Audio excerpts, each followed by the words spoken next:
My greatest fear was that there would already be something in the space when I, or the machine, stopped. While I traveled at high speed through time, this didn't matter much.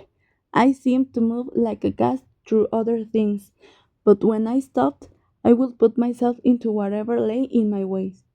Such close contact with the other thing might cause a great explosion.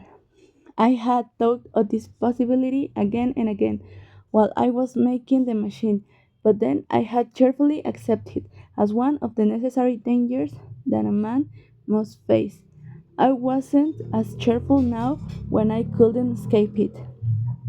The strangeness of everything, the movement of the machine, and the feeling of continual falling had made me very nervous. I told myself that I could never stop. Then, becoming suddenly angry, I decided to stop immediately.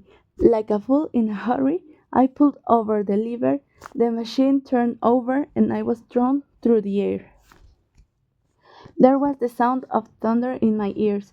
For a moment, I forgot what was happening. Then I found myself sitting on soft grass in front of the machine. Heavy rain was falling.